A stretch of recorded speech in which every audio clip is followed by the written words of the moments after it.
This is a Sandy Boy Productions podcast.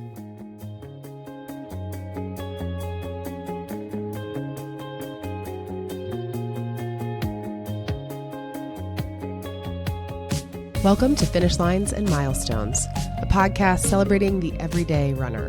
And if you run, you're a runner, and every runner has a story. I'm your host, Allie Bretnacher, and join me each week as I share these stories and we celebrate finish lines and milestones together. This week, I am joined by the president of the Fishers Running Club here locally in Indianapolis, Indiana. But before I get to Alan, I want to say a heartfelt goodbye again to our friend Lindsay Welty, who was on this podcast earlier on. She's an incredibly talented runner and ultra runner, and she's moving to be a more official runner out to Colorado. So Lindsay, we're going to miss you. Congrats on your final run of the full Mo down the Monon, at least as a resident. Hopefully you'll be back for that race in the future. And congrats to everybody who finished the full Mo. I did tag a bunch of people I saw on Instagram, and I probably left someone out, and so I'm terrified to do that here. But you know if I saw you, because I cheered my butt off for you, and I had a blast doing it. I actually took my girls out to the Monon and joined the Athletic Annex aid station, which was right around mile 27. My friend Eileen Poor, who was episode 17 of this podcast, has recently gone through a surgery and was standing on her own 2 feet and dancing and cheering. And so it was so wonderful to be there with her, as well as Lena, who also uses my running coach, Rachel Cinders. And so we had a great crew out there. And then Jake and Sam from Athletic Annex let my girls climb all over them. I felt so bad, but it was a blast. We loved it. My favorite story is this guy named Mark who comes up to me and he's like, hey, how long is this race?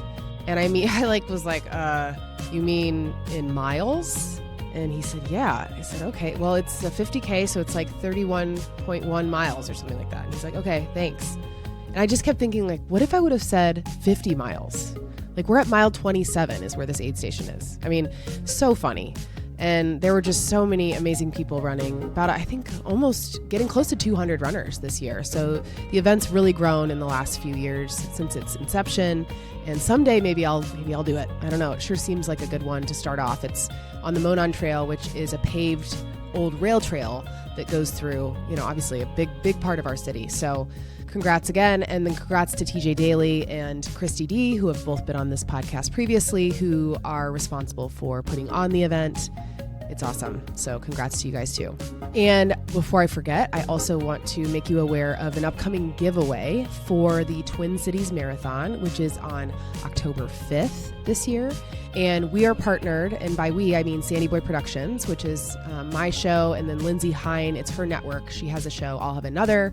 And we are partnering with Pure Fuel from Anderson's Maple Syrup to provide a giveaway. So a lucky winner will get an entry to the Twin Cities Marathon. They will get a 10-pack of Pure Fuel, which is the on-course fuel for Twin City Marathon.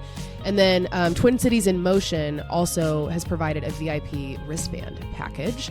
Really excited to be able to offer that. Maybe some other goodies in there. So make sure you keep your eyes peeled on Instagram for that. I'm Allie, Alloy, T, Brett, Brett, _runs. So Allie T Brett _runs on Instagram. Then back to this week's guest. I have Alan Errichiello, again, who's the president of the Fishers Running Club, on the podcast this week. It's been a long time coming, and Alan has recently, as this was recorded, made a comeback from a surgery that he had to have for an injured ankle. And he kind of dives into the specifics of that, the story and what's going on. But as of this recording of this intro, he has been cleared for walking, biking, and the elliptical, and he will be able to run in July of this year. So really excited for him to get back after it. He had just an amazing last couple years or so with all of his ultra marathons, which we talk about. We talk about how he said he would never run a marathon. So, anybody who knows Alan knows that is false. Well, obviously, I just talked about the ultras. And there are so many fun facts about Alan at the end of this episode. I'll just rattle off a few. His daughter is Madison Errichiello from Love is Blind season 8. Loved her. Didn't know. I watched it on the treadmill. Didn't know it was his daughter. And then he survived a tornado, literally a tornado ripped through a building he was in. He was a juror for a murder for hire case. He used to have long hair. He's lost 75 pounds at one point in his life. And so he's just amazing. And his energy and just his kindness is infectious. And as he'll share, he's been through, some tough stuff in life, but he is just awesome and in such a good place. And Alan, I'm cheering for you and cannot wait for everybody to hear this conversation with Alan. Enjoy. Welcome, Alan Errichiello. Hello. Did I crush that? Absolutely. Sort of? You did. You can correct me. It sounded right? Italian. Well, yeah, when I looked it up on pronouncenames.com, you know what it says? It's like Errichiello. You should hear Siri. You should hear Siri pronounce it. Oh, dear. Yeah. It's like Errichiello or something like that. Yeah. So it's Italian. It is. It is Italian, and it means little ears. No, it does because the pasta. Or no, that's Errichiello. There's a type of pasta that looks like little ears. Mm-hmm. Do you want me to show you my ears real quick? Well, now I'm curious. I don't have little ears. No, your ears are very normal. Yeah, that's really funny. So, yeah, that's the meaning of my last name. That's cool. I already learned something new about you, Alan. Yes. Yes, as did people listening, probably. Absolutely. Although I'm sure your Fisher's Running Club knows it all. Are they going to be surprised by some things today? Probably. I looked at the loose agenda. They may learn a few things. Okay. I'm pretty tight-lipped about life in general. I do have a core group that are close to me that know a lot of things. So. Well, I mean, you run tons of miles with people, and inevitably you start to talk about just about anything. That's exactly right. And it's funny because, you tend to get into these pace groups, or we're doing this certain amount of distance. And so, especially if you're training for the same race, and so you tend to run with the same people over and over. And then that turns into, hey, what are you doing afterwards? That turns into, hey, let's go grab something to eat. And then what are you doing next weekend? And so it's turned into a great community. Yeah. Oh, my gosh. I love the Fisher's Running Club. You guys are all so incredibly welcoming and amazing. And yeah, I mean, if I lived in Fishers, I would have to be part of the club. We would absolutely love to have you. And you're welcome to join us anytime. But I should. I felt the same way. I remember a friend of mine I played adult soccer with. I was an adult soccer I know. league. I saw that. I wanted to talk to you about that. Yeah. But he's like, hey, I'm going to go check out the Fisher's Running Club. And little did he know that I had been stalking the club for probably about 6 months. Oh. But at the time, I was so in my own head, right? I looked at them. I was like, they look like elite runners. They're fit. They're in shape. They are probably fast. And so I kind of held off for a while. But when he invited me, I was like, yes, hell yes, let's go. You're like, all right, yeah, I'll go. So he joined first, and then you were like, okay, well. Well, he's like, we're going this Wednesday night. And I remember the exact location, and I was like, I'm going to join you.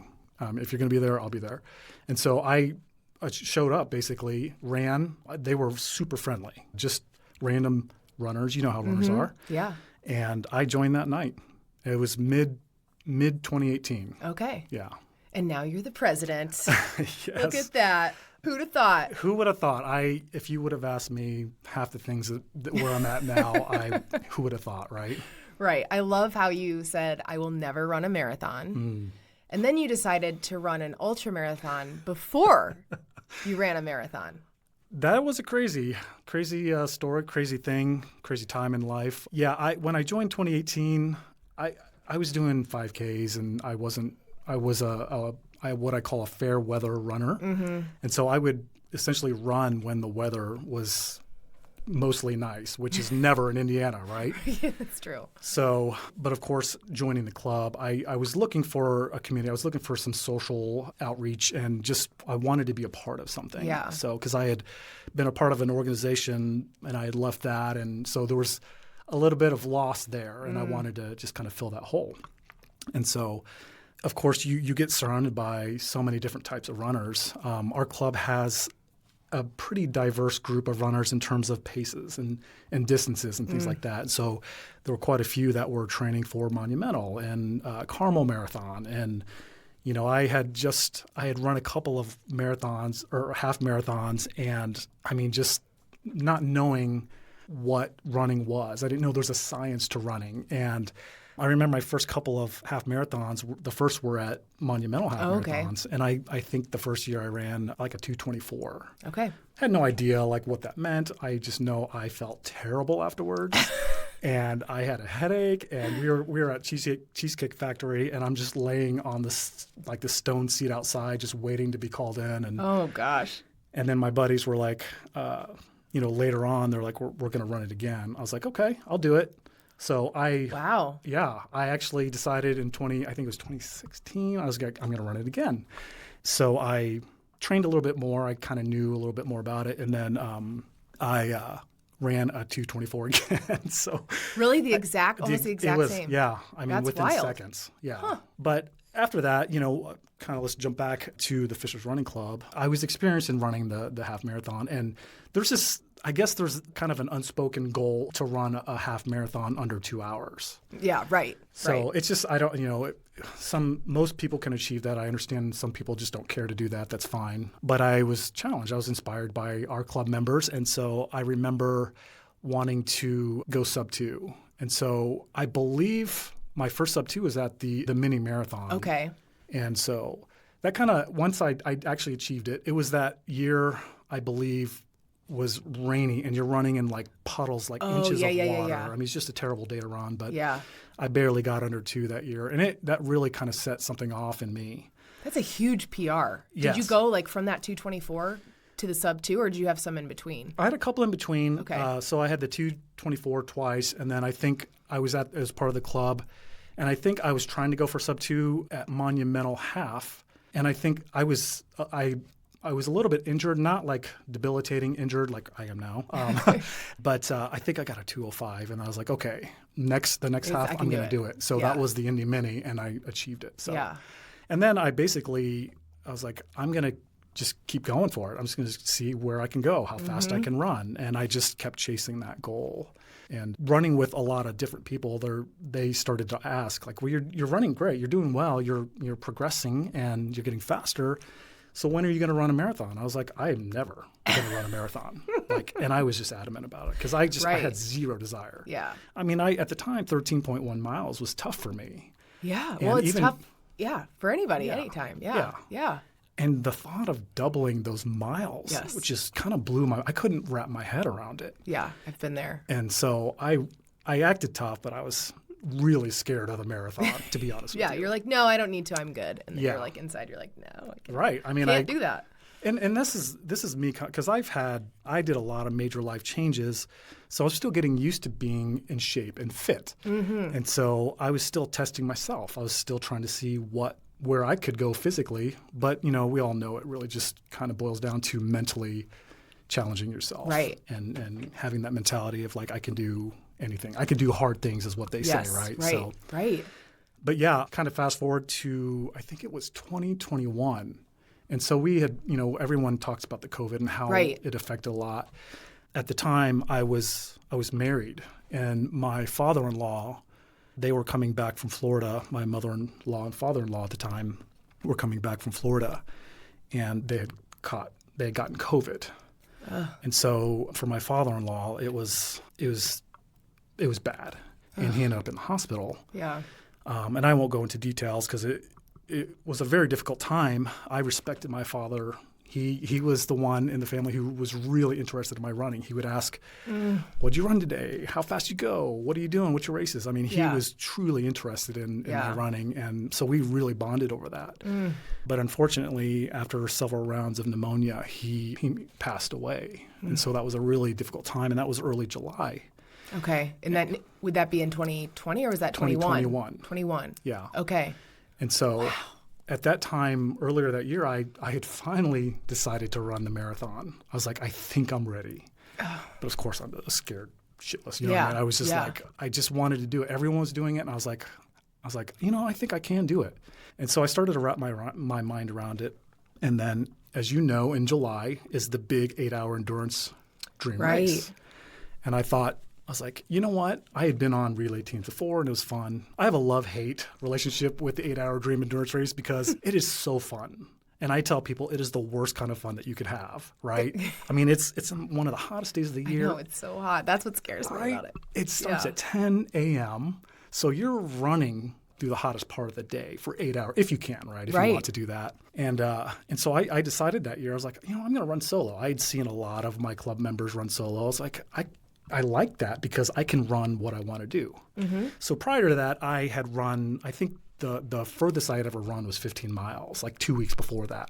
Okay. And I was like, I should probably set a goal for myself for that day. I was like, I'm going to go for 20 miles that day at the 8-Hour Dream endurance race, right? There's plenty of support.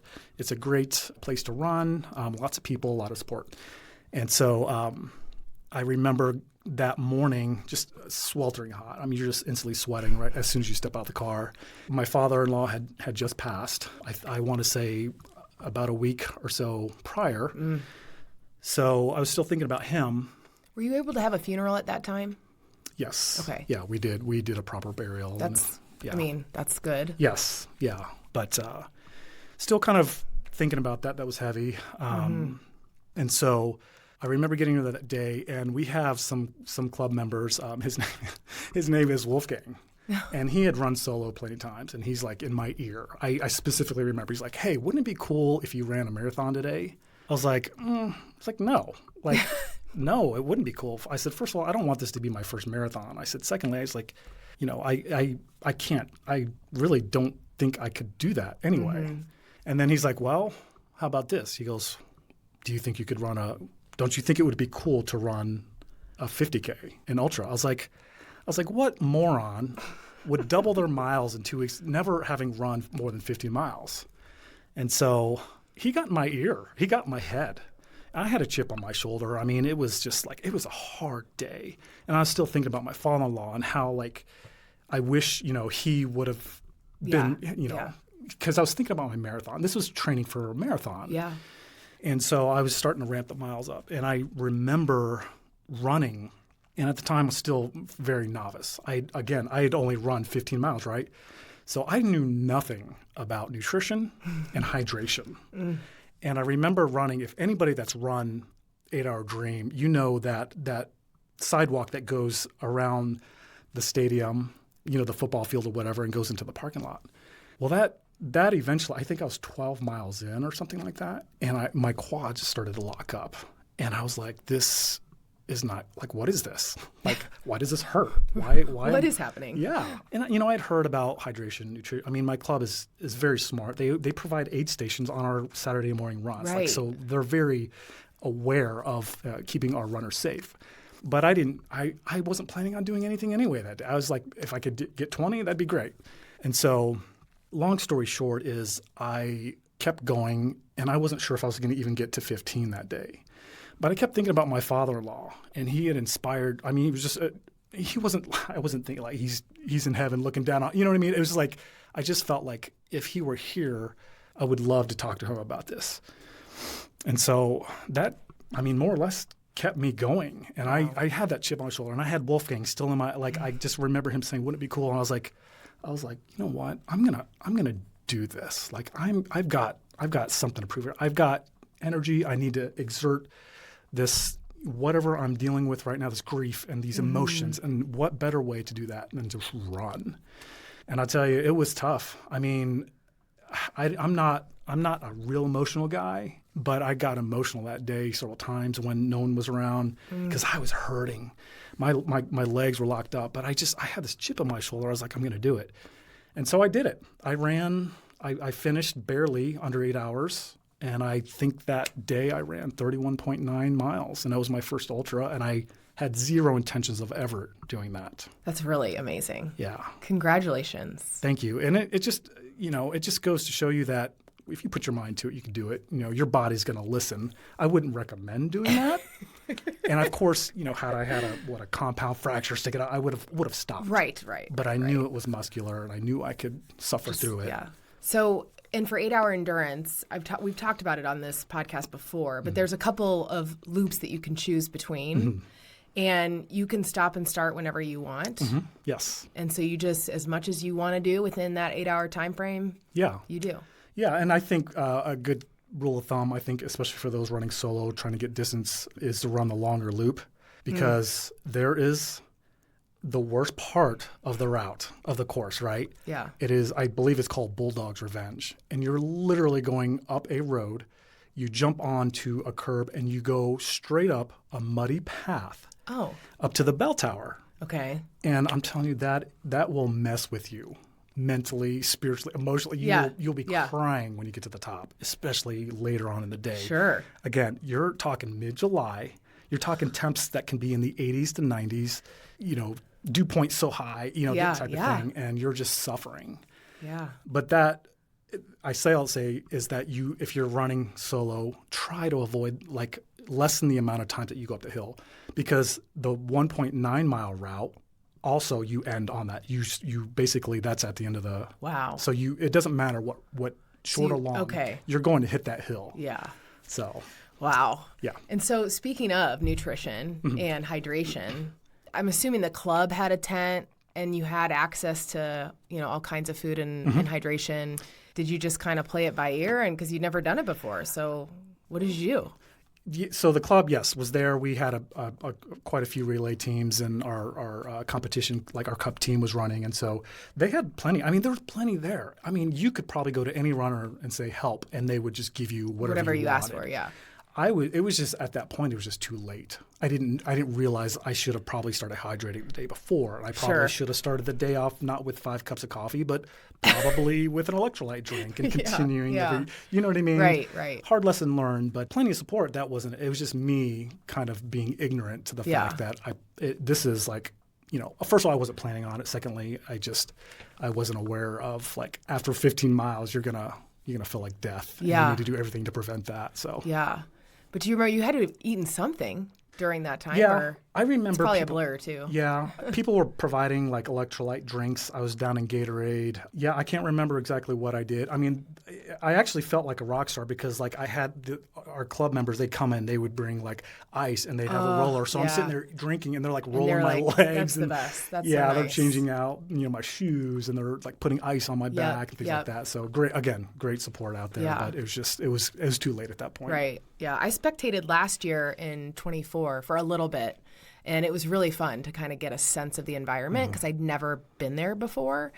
And so it definitely got me interested in the concept, but I suck at running in the heat, and so that's terrifying.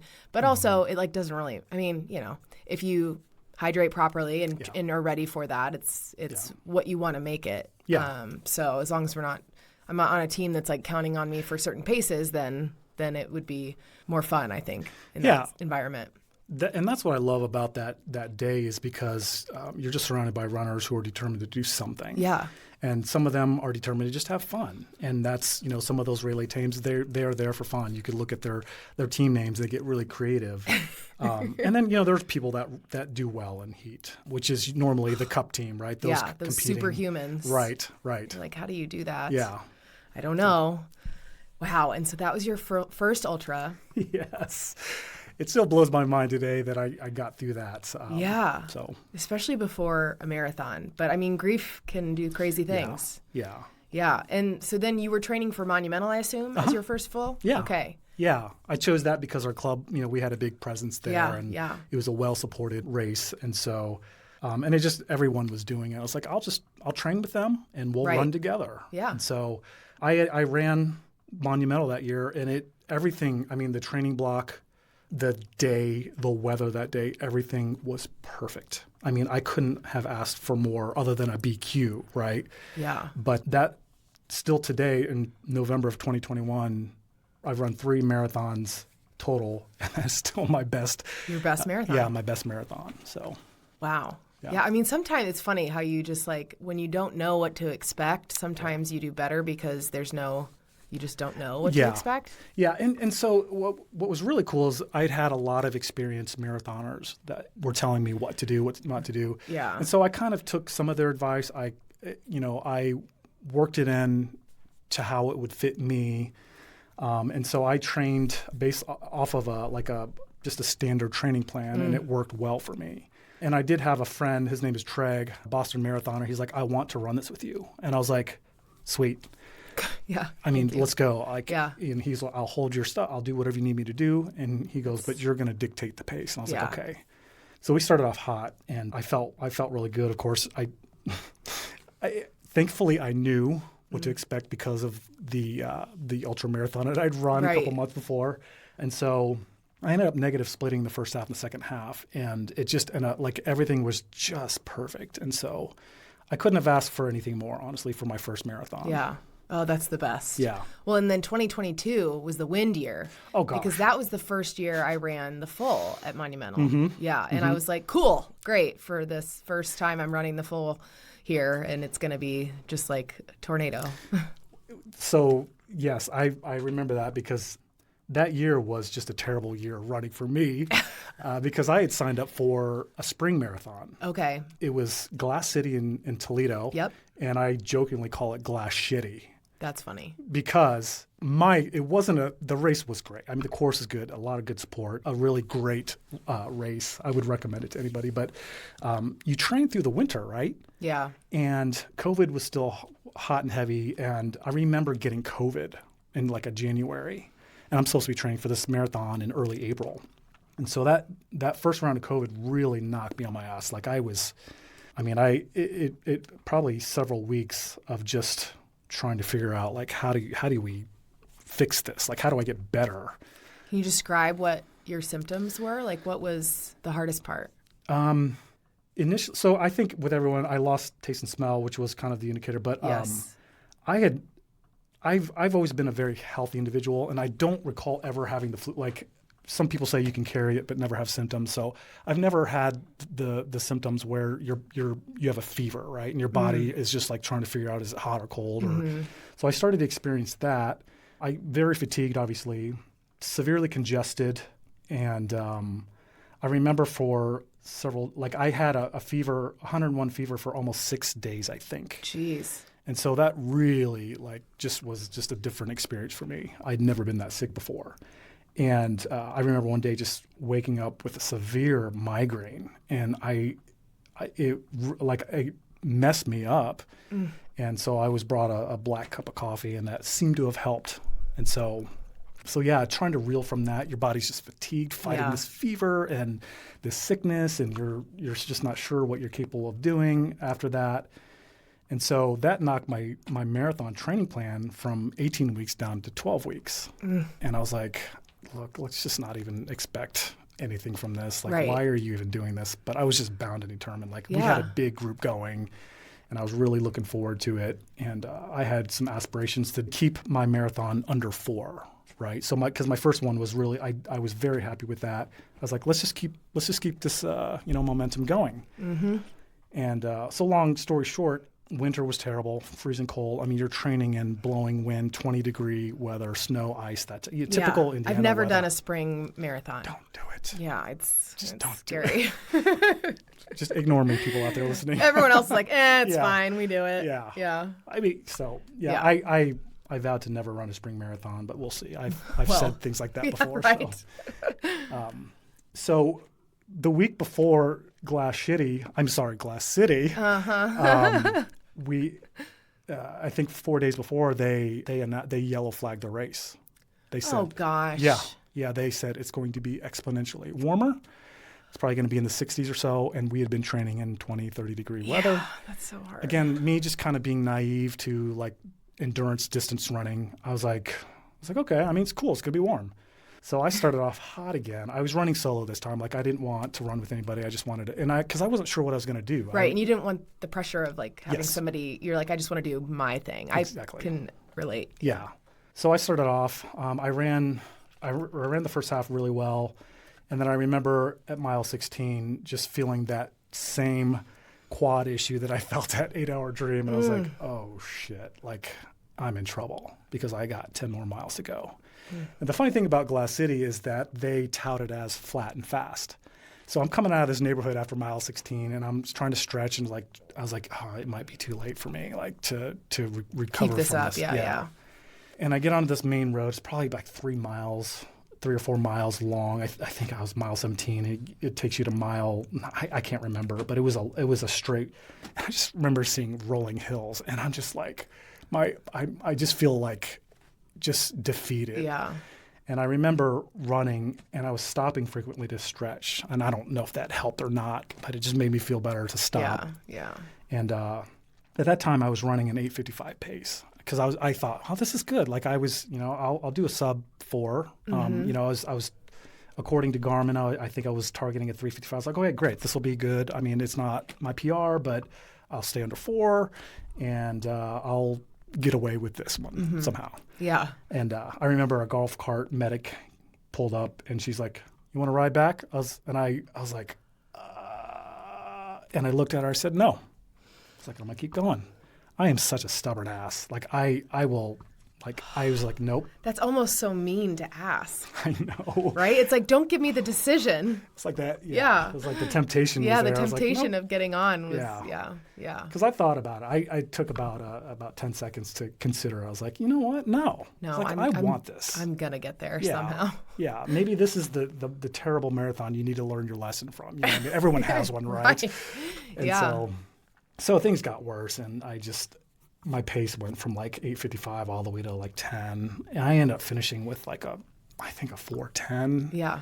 Again, not my goal. And I understand like some people would be happy with that. Oh, totally. Yeah. But I was happy that I finished. I mean, it, just kind of like you just continue to do the hard things. And so I was really happy with that. And then later that year, I was like, let me just try this again. So I signed up for the 2022 Monumental Marathon. And I remember that morning, just like a bad omen. Like I'm driving downtown, I'm sitting there at a stoplight, and my Garmin starts going off. I was like, what's going on? And he's like, Garmin is basically saying, your heart rate is so high that we're flagging you right now. I was like, but I feel fine, Yeah. Of course, I didn't sleep. I was probably really anxious because I wanted to do well. Yeah, totally. Yeah. And so I actually did fairly well. I remember turning onto Meridian after mile 21-ish, right? That terrible stretch of no man's land out there. Yeah.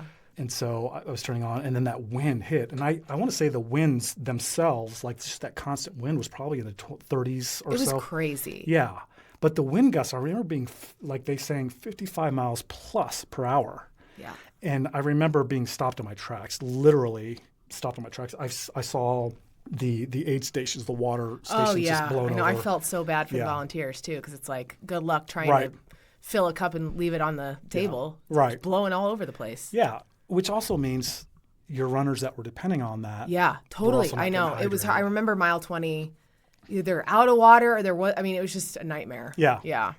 But I went through. I mean, I was okay. I was a little bit. I was still had a little bit of my legs were starting to lock up a little bit, but I was fine. I still ended up with a sub-4 marathon, and that was my last marathon. I was like, I'm just going to take a break from this. I've had two bad ones in a row. I was like, let me just figure something else out. Let me just do ultras instead. Yeah, which spoiler alert. Actually, and I think maybe I ran the solo. No, was it? Maybe not. I'm trying to remember all of them. So yeah, right.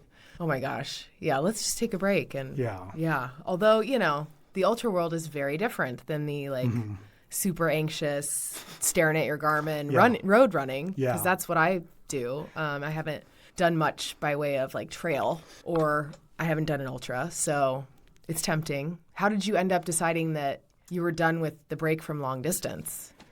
Because of just the two terrible experiences with the marathons, at Glass City and with Monumental, it just not.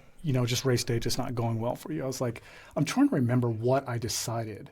I think I was just sticking with the half marathon and trying to get faster at that point. Mm-hmm. I do remember running 8 Hour Dream again that year, and that was a really bad year air quality wise. And I ended up with a 50K again that day, but I think I walked like the last half. I was just like I just couldn't breathe. I couldn't process that. The air quality for whatever reason, and I think I was walking with a lot of our club members that day. And then I just kind of caught the bug. I was like, I still have no desire to run marathon, so I kept running. I remember I met TJ Daly, and I was talking to him, and he's just asking me about my background, and he had learned that I was the president of the Fishers Run Club at that time. He's like, hey, I wanna promo you a free race entry to the full Mo. Oh my gosh, that's so dangerous. I was like, yay, like, yes. I was like, what? Because I hadn't really heard of it, and I wasn't sure. Tell people what it is. So the full Mo is basically the ultra marathon, 31.1 miles, running the full distance of the Monon Trail, plus a little out and back, I think, through Westfield. So that equates to basically a 50K. It is relatively the easiest 50K you're ever going to run. It's flat. you're running on the Monon. There's mostly shade until the last couple miles, which gets really tough mentally and physically. Yeah. And so I was like, yeah, let's do it. And I had a couple of club members that were doing it. And so I was like, yeah, you know what? Let's do it. Like, this actually sounds like fun, and I'll support TJ and MTC. And so I ran it, and I can't remember what I did that year, but I remember just, again, having some issues with hydration and just, my quads locking up at like mile 22. Because it's in June, correct? Yes. Yeah. Yeah, it was like at the Can't remember if we June. said that or not, but Yeah, it's usually like the first, like this year it's May 31st, but it was like June. oh, that's right. Early It is. June. Okay, yep, Yeah. yep. I think it's, is it always the first Saturday after Memorial Day, maybe, I think? That sounds right. Yeah. Let's roll with that. Yeah. Yeah. I like that. Yeah. But yeah, I ended up running. It was fine. I had several club members run and kind of run me in, and they learned a lot about who I was at the end there. They're never It's like gonna nothing that I say in these last 5 miles can be held against me. Oh, they were doing everything they Yeah. could to try to support me. Like, just yell at that cone, just lash out, just let some of this anger out. Because I was dropping. I was so angry at my quads, right? And so, but I got through it and it was great. Loved it. Yeah.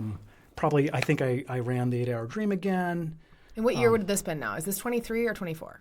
Because did you do the full mo twice? I did. So yeah, okay, this was because I 2023. was spectating and I remember seeing you out there. Okay, yeah. And I spectated last year at the full mo. Yeah. And Where the running club was, which was like mile, like 18 or somewhere like that? Yeah, somewhere in the middle. Yeah. Yeah, that's the whole we had a really great aid station that just really not just provided everything you needed, but like just the moral support was just amazing. Yeah. Didn't want to leave. So, Right. Like, can I just hang out with you guys here for a while? I mean, it was probably a good 5 to 7 minutes, I think, staying there, just talking and hanging out. Just Were you with Carly? I can't Yes. remember. Okay, because Yes. I remember seeing her. I can't remember if you, and you guys together. And she was, like you described at the 8-hour, like, sitting down, changing shoes, getting, whatever you needed to do. And it was, for me, really the first time I'd ever been around an ultra before. Okay. And so it was just interesting to see the dynamic of, how you stop and just get what you need and take a beat before you go again. And just such an interesting It's vibe. it's very different from a road marathon, and because it's obviously a lot more relaxed, and so everyone talks about the food being so much better to eat, Right? Because you're not really scarfing it down trying to run a 6-minute mile. Right, you're just like, okay. Yeah, but yeah, I had a great support. She'd helped me quite a bit. I remember I dropped in an ice bag, and I was like, I can't bend over, pick it up. So I just kept running. She's like, let me go get that for you. Yeah, you're going to need this. Yeah, Let's keep I remember this, just like her spraying, like, what is it, biofreeze? Yeah. I'd never had that before. Oh, and you're like, just do whatever. Yeah. So that was a great time. I appreciated the support there. Carly and I obviously became really good friends after that. Yeah, Just seeing the side of me that most people don't. So yeah, she needs to come on this podcast. She's one I haven't had. I think she would be an amazing one to have on here. Yes. Yeah, she's an excellent woman. Yeah. So you did the full mo 2 years in a row. Uh-huh. And was last year the year of all of your ultramarathons, right? Yeah, and so there was one that I did with my buddy Aaron. We traveled to the Hennepin 100. Oh, yeah. Which is a 100-miler, a 50-miler, and a 50K. And so him and I trained hard for that. Like, where is that again? That's I think it started in Kelowna, Illinois. It's like northwestern Illinois. Okay. And it was along a canal, basically, probably, I don't know, an old fire road or maybe even a rail to trail. I'm not quite sure. Okay. But we opted for the 50K, obviously, and so we trained really hard for that. And our goal was to get a sub-5. And I remember, just traveling out there. It was a great weekend overall, just a great race. And the problem with this race is the 100-miler and 50-miler start really early in the morning. The 50K didn't start till 5 p.m. Oh. Yeah. That's weird. Yeah.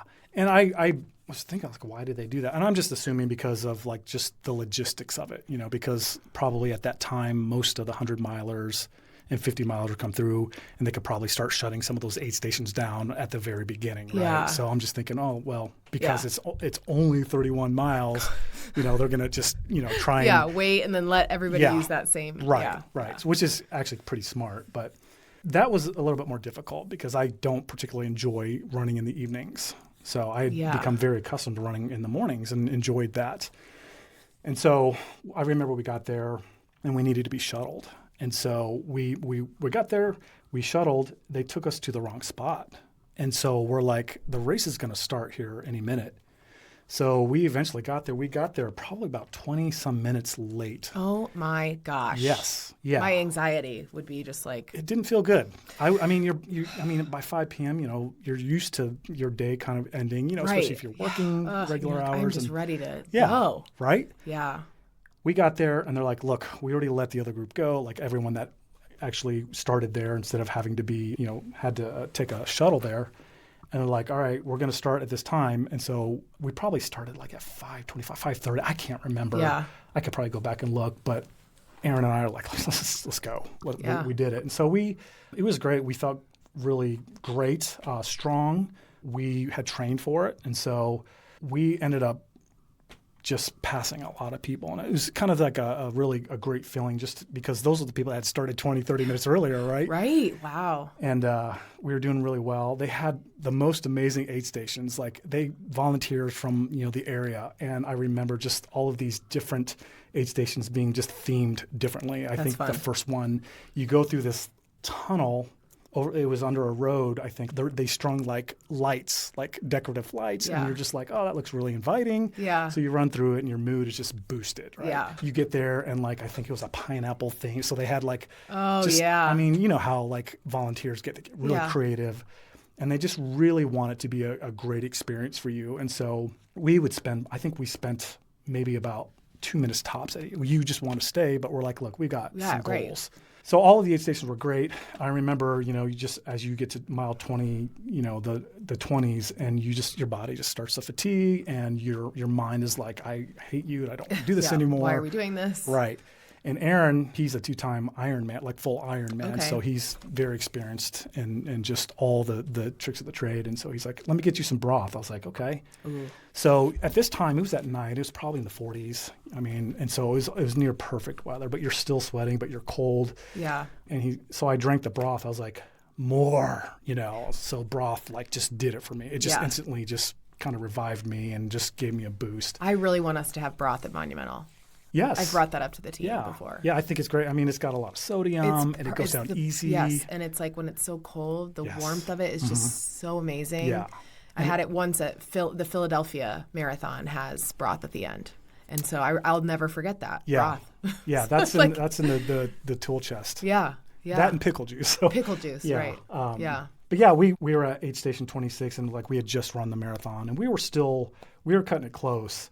And I looked at my watch, like, there's no way we're going to get a sub 5. And then I had a friend that had traveled there, and they were like, if you run this pace, you can do it. I was like, I don't think I can do it. I don't think I have it in me. I was like, it was at night. I mean, I'm fatigued from the day and the late start. And we were pushing. I mean, we were averaging like a 9:35 minute mile. Mm-hmm. And I remember, like, logistically, some of the challenges is because you're in pitch dark. There's no lights out there.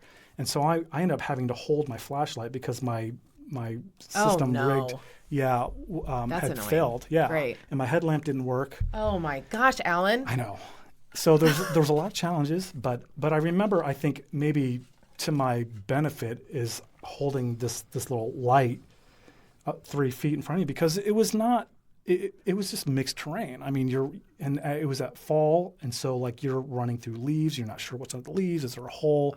You're running through those big seeds and things. Oh, right, like the walnuts. Yeah, those big tough, ones. Yeah. You're running like there's a little bit of asphalt from previous whatever it was, a road I would suppose, and just all kinds of mixed terrain. There's gravel. I hate gravel, and so you're just I was really focused on the 3 feet from just not snapping your ankle. It's just not fall. So yeah, but we ended up. It was so funny because we got really close, and we're looking at our watches, and it's like mile 30, and you're like, all right, we're close to mile 31. It's like, oh, we're almost there. And then like mile 31 comes up, and we're like, okay, I don't see the finish line. Like, where's the finish line? Like mile 31.1. And of course, we're not stupid. We understand, like, if you don't take, just the tangents. And sure. Like, yeah, it's not going to be exact. But you're like, I'm wanting it to be like within a visual sighting at this point. Yeah. Right. And so we're running, and then Aaron, he's a beat. Like, he is an amazing runner. He's a distance endurance runner, Ironman, and like he's so stoic, and he's just like always having a good time, and just He's just always like trying to help everyone else. This is probably something that he wouldn't want me to share, but I started to see a side of Aaron no one in our club has ever seen. He started to get pretty perturbed because we didn't see the finish line. Oh, and he's like, where the F is this Oh, yeah. finish He was line? like, where is this at? He's like, where's this finish line? And I'm starting to think the same. I was like, what the? Did we get like somehow lost? No. I mean, no. Well, you think that, because you're right? like, how did I possibly? Right. Yeah. Right. But at that time, we were actually on like some kind of a paved trail. Right. Like, So you're like, we are on the right. And this looks like, the finish line or whatever. So 31.1, 31.2, 31.3, 31.4, and I'm starting to get really. So then we start to see the lights, and I was like, oh my God, there it is. I think it ended up being. But then the lights are probably messing with your mind because in the dark, how do you know, like, well, we were looking. distance-wise? Yeah, yes, you're how right. far away it is. Exactly, because it was just tiny little Right, lights. and you're then, like, that better be close. Yeah. So what did your watch say at the end? I was like high 31, I think 31.9 or something like that. So it wasn't terrible. But that's really hard mentally, more than anything. Yeah, when your you're ready to mind be is just done. like, I'm done at 31.1. Exactly. Like, that's when I finish the race. The race is over. Exactly. So we ended up getting our sub 5. That's cool. That day, and it was Wow. amazing. I actually got my second in age group award. That's fun. Aaron got third, right behind me. And Does he give you shit for that? No, he's 'Cause cool. you ran He's together, cool. or yeah, like, no. I don't know. Well, I was like, I was so focused on just getting done. Yeah, that he fell back a little bit. Yeah. I wasn't really paying. Like, I think at that point we were just like, we're on our own. Like, Yeah. I don't care if you don't finish. Like, I'm done. I'm So, out. I'm going to be done now. No. Yeah, my friend Ashley and I ran the Zionsville Half Marathon together a couple years ago. And I remember at the end, her kids came to like run with her. And so she slowed down. And I remember kind of like waiting for her a little bit, but then just being like, okay, like give her her moment. I'll finish. And we got second and third in our age groups. Oh, that's awesome. And so it was fun. And Michelle Geyer now, Michelle Geyer got first in our age group. Oh, that's great. Which I found out later. But yeah, it was fun, but it was kind of like I was trying to make sure I was like, well, I don't want you to think I'm just going to like sneak in and kick your butt. Because really, we did it all together. Yeah, I get that. So, yeah, totally. I'm too competitive. So that's why I think about it. Yeah. Yeah. So, okay. So then you did the Hennepin 50K. Yep. You had done the full mow. Yeah, that next year did the full mow last year. What's the other? And Prairie on Fire. Yeah, so that was the summer. That was my summer of ultras. I was like, Yes. I'm starting to get tired of running ultras. I want to start doing some fast. So I started missing some of the speed work and training. I did that prior year. I did train for a half marathon, and I had a PRing major at Mill Race. Okay. I've never done that one. I thought it was a great race because it was mainly flat and it was fast. And and it was right around the time where I had my coaches, Sarah Farney with Soulmates, at the time Tracy Niebrick as well. But I was Does she not work with Sarah anymore? it's just Sarah now. Oh, okay. I didn't realize that. Sorry. Yeah. And so I hired them. I was like, I want to run a fast 50K, but I also want to run a fast marathon. They're like, nope, sorry, you can't do that. I was like, well, what about a half? Like, yeah. Okay. So I did a lot of good training, long runs where, you're warming up for 10 miles or 13 miles, and then you're putting on like some speed work right there in the middle, and then ending up with 17 to 20 miles. And so that worked really well. I PR'd my 50K and I PR'd my half marathon within about a month. And that was really cool. That was just like a highlight of that year. I just really enjoyed that year. And then fast forward to 2024, I was missing the speed. I ran the full mow. I ended up running with some friends. I ran it with Carly again, and she ended up taking off at the end. I was like, "I'm here for you. Like, where are you going?" Wait. So don't leave me. Yeah. So I was like, "Just go. Like, go. You got it. Just go." And Yeah. so she kind of inspired me, and I ended up like negative splitting that last 5K. Wow. That's amazing. Yeah, where you just kind of like, wow, I didn't know I had this in me, but I also wanted to get done. And she ended up finishing like 2 minutes before me. So that was great. I mean, it was great. It was her first ultra, I believe. But yeah, that was great. Enjoyed it. Great crowd, And then 8 Hour Dream, I wanted to PR my distance, and so I did. That was a tough year. I was told that I was like heat exhaustion. Close to heat stroke because evidently I was like slurring my speech. I was like at like medical people who are on site told you that, or did you have to go to the hospital? No, at the end I ended up PRing my distance and finishing, but by the time I was like, I guess was just like really slow to respond, and I remember just not being able to get cool down. This episode is brought to you by Athlete Bouquets. If you need a gift for the runner in your life, or perhaps for the dad in your life, look no further than Athlete Bouquets, Gifts for Runners. It is actually my small business, and you can use the code PODCAST for 10% off your order. If you don't see something you like, I can customize just about anything. So just send me a DM or an email, and I'll get you taken care of. That's athletebouquets.com. And now back to the show. No, at the end, I ended up PRing my distance and finishing, but by the time I was just really slow to respond, and I remember just not being able to get cool down. And so I had a friend take me in her car, and she just blasted the air. She's like, drink this, take this, all this. And so I was able to cool down, but she said that I was like borderline, concerned. Right. Like, I'm going to take you somewhere if this doesn't start to improve. Right. Yeah. Again, it's crazy. Dream. That's what I worry about. I don't know. Just make sure you are well prepared and just listen to your body. Right. Right. Yeah. Yeah. And then Prairie and Fire. It was a different concept because it was a backyard ultra. Yes. And so we've talked about it, but explain to people what that means. Yeah. So the backyard ultra is essentially a last person standing race. And so essentially what you do is at the top of every hour, you toe the line, you start, you have an hour to get through essentially 4.167 miles. So it's up to you entirely how fast or how slow you want to run or walk that distance. You just have to be at the start line at the top of the next hour. Yeah. And so just the rules are basically, you can start and then you can just DNF.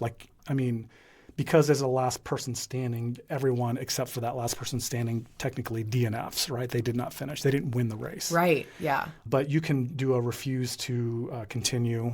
So you may get back and you're like, you know what, I don't think I want to do this anymore. Yeah.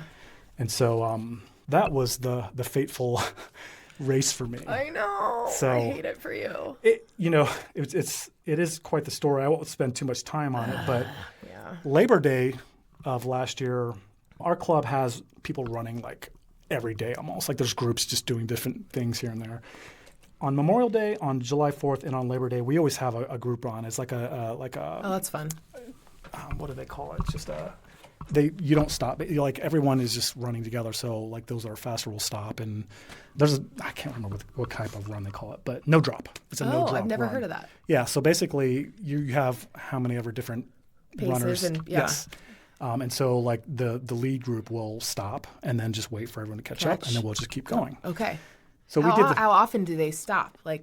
It just depends on the group. Okay. That's interesting. Yeah. Yeah. And it was just a way for everyone to just kind of stay together, and it wasn't a normal route that we run. And so we called it the run around the reservoir. So it was run around Geist, at least one part of it, or the north half or the south half. And they kind of, switch off between each holiday. This particular year, it was we ended up running it on the nickel plate. And so, again, I don't want to get into too much detail, but there was an individual on roller skates that was next to me more or less, and they started to fall. And so, we had some pretty good momentum there. And so I started to hop on my left foot because they had started to fall so much over. Yeah. And I remember taking about one, two, and then on the third hop, they had fallen over so much that I had nowhere else to go except just land on top of their skate.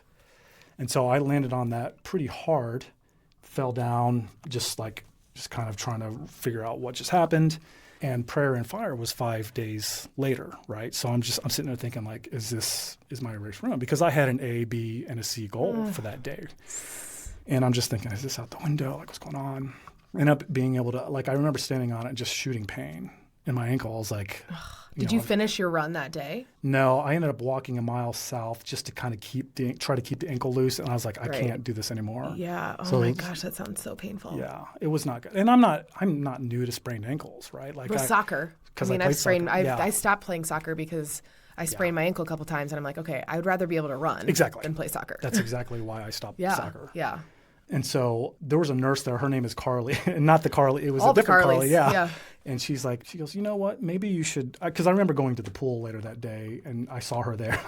She's like, maybe you should go get some steroids or something. It wouldn't hurt. And I was like, I will. Went and got steroid packs, took it. I didn't do anything that rest of that week. I kept it up, iced it. I literally just tried to keep off of it. Now, for steroid packs, what does that mean? Are you injecting steroids or are you taking them orally, or I don't know how that works. Okay, so it's a pill pack. Okay. So they start you off with like a high dose. Okay. And then you eventually start to wean off by like day 5 or 6 or whatever. So like you're taking like 6 of a certain, milligrams, and it just decreases as you go. Okay. And the purpose of that is to help with like the swelling and inflammation? Yeah, just the healing, that type of thing. Yeah. And by Friday, I was feeling pretty good. I mean, I was kind of walking on. I didn't run because I knew that Prairie on Fire was the next day. And so I was like, just in my head, I was like, what am I going to do? Should I go? Like, what is the smart thing to do here? And of course, I didn't do the smart thing. I was like, well, yeah. I'm a runner. I mean, right. We don't always do the smart thing. Yeah. That's for sure. But I was feeling pretty good. Like, I wasn't feeling the shooting pain or anything like that. And I was like, I didn't sign up for any races. I didn't have anything big. I was like, let's just see what happens, because I can rest after this race. Right. Did you ask the doctor, nurses, like, hey, I have this coming up? Well, I mean, you probably knew the answer, so I feel like in my case, I probably just wouldn't have asked them. I just would have. I said, I have a big. I didn't ask her. I told her. This is what I'm doing. I have a big race this Saturday. What can you do? She's like, well, we could take an X-ray. We could do this. She goes, but it sounds like it is, because at the time it was barely bruising, but it was literally not even 24 hours. It was maybe 24 hours or whatever. So it wasn't quite as bad. Gosh. And so crazy. So I'm kind of masking like the severity of it. And she's like, yeah, but just listen to your body. That's all she said. Right? And fast forward, I'm just that night, I'm like, I don't know what to do. Everyone's going to be out there. I want to go. I was like, you know what, Alan, just toe the line, just start. Yeah. And just hopefully you can finish a yard, right? Yeah. You could probably walk 4.1 miles. Like, just start and see what happens. So I did. I started that day. I was in a really foul mood just because of everything. But I started, and I essentially, that first yard was a little rough. I mean, I wasn't in severe pain. I mean, I ran because I was like, I feel okay. I mean, it wasn't ideal, but I also wasn't like cringing and just like, falling over or whatever. There were moments where maybe if I had stepped on an uneven surface, it kind of felt it a little bit. But then I just kept going. I was like, let me just see if I can finish this one. Let me just see if I can finish this one.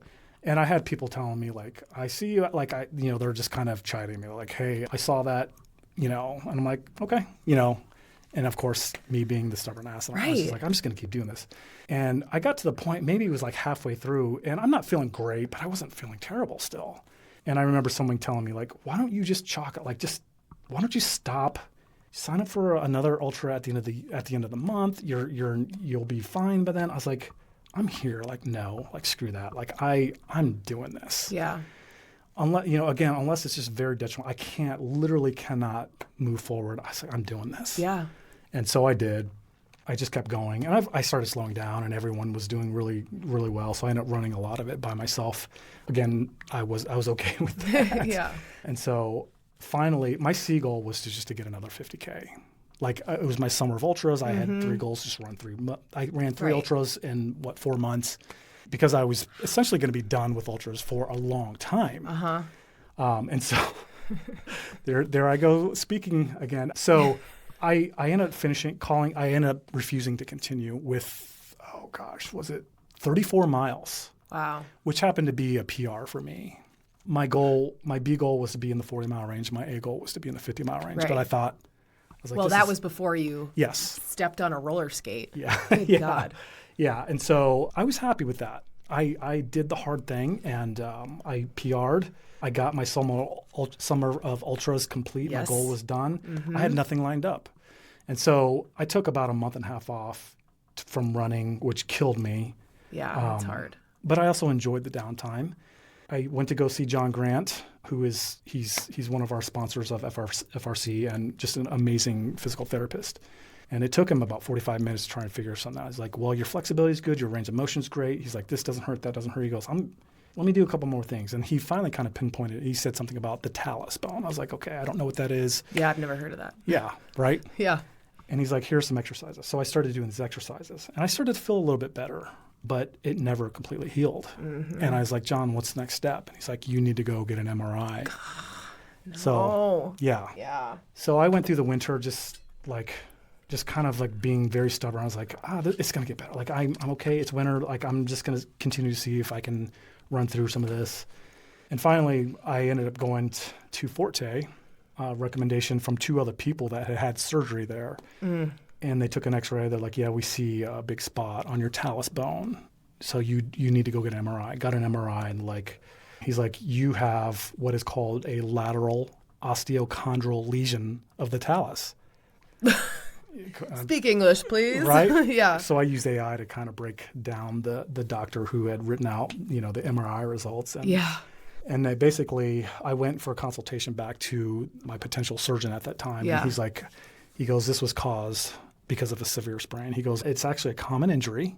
Most people just deal with it, but runners basically are the ones who feel it the most. Mm-hmm.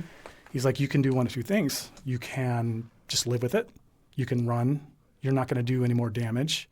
He goes, or it's going to require surgery. I was like, no, not the S word, I mean, he's like, I can give you a cortisone shot. He goes, but I wouldn't recommend it if you're not in complete pain, because I wasn't in complete pain. Yeah. But there were times of instability. There was times of shooting pain. There were times where I'd run after a mile. I wouldn't even know it was there. It was just very inconsistent. Yeah. So my running, the quality of my running had diminished, and I was just like, let's just move forward. Let's just get this done. Do it. Yeah. Yeah. And so I did. It was a successful surgery so far as of today. I'm glad that I did it because I can tell that it was repaired. And so he showed me pictures of the surgery, which it wasn't bloody. There was no blood. So weird, yeah. Yeah, which is why it wasn't healing. Like it wasn't bringing, that blood flow to kind of bring some of those. Whatever it needs to heal. Yeah, science. The right, science. the science yeah. needed the blood. Yeah. And so he showed me some pictures, and basically they drilled 2 holes right here at the front of the ankle, and then they took a big piece of my ankle and cartilage back here. They cleaned out the lesion, and he put like this little. The pictures are interesting because it looked like a crab salad or something. Yeah. Again, not bloody, but it was just like Crab there was salad. stuff there. That's what I thought of. I know. That's the best way I could explain it. And so he basically put it back in the hole. Jeez. But he said that he showed me that there was a piece of cartilage like the size of my pinky nail that was actually ripped up. Like you can see.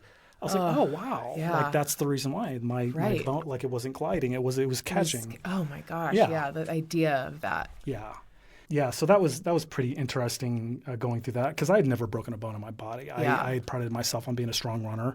I had been sidelined for a week or here or there just to make sure that nothing bad was even worse was going on. Yeah. But yeah. So this was my first. I had to go under anesthesia, which kind of freaked me out a little bit. Mm-hmm. And just kind of going through this was quite an experience. I've documented. I may do like a post about it or something, and I've tried to keep people updated. Yeah. But I do have to shout out to my club members and family. I mean, they have just been amazing in the support. They've been there. They've dropped off meals. They've given me like these DoorDash credits and the outpouring of love and the check-ins. I mean, those don't go unnoticed. I have a lot of people to thank once this is over. Yeah. So that's so great to hear. I mean, the community is the best. Yeah. I want to go back to something you said about using AI to decipher your MRI results. Yeah. Did you literally like copy and paste the results into Chat GPT or similar? And it said, explain this to me like I'm 5 or something? Yes. That is exactly. I used, I think, DeepSeek. Okay. Kind of this new free one. Okay. I've never tried that one. Yeah. And I just said, explain like I'm 5. What does this mean? And they and I pasted the diagnosis. I guess. I tried to read through it. I was like, what? Like, I have no idea. Like all these bones and all these joints. Right, these words. It's like, could you just, please? Yeah. You think that they would do that for people. Like, okay, now, hello, use AI to like provide readable test results. There's a business idea for somebody. True. And of course I got the bills like, this didn't do anything for me. Of course it did. But but I did, and it explained it very well. And it basically told me what the surgeon told me. Which is helpful when you don't understand. You're like, I'd like to understand what's going on in my body. Yes. Because I didn't have the consultation after my MRI was another week. I was like, I'm dying to know what is wrong with me. Yeah. So that's why I did it. Yeah. Smart. Yeah. What can't AI do? Yeah. My sister actually, she's like this top nurse, or her background is nursing, but she's more in administration and director. But she's like, you should use AI, to help diagnose. And you're like, yeah. Okay, I didn't think about that. I think that's what I find with AI is that I don't.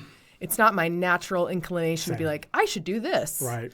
Like I'm trying to use it right now for my Indy Mini race recap. I did a voice note while I was in my car, and then I pasted it in and said, hey, can you just turn this into a blog post without changing the tone? too much, and it did a decent job, but it still, in my eyes, doesn't sound like me, like writing it. So there's still like a gap there, but I think it can help.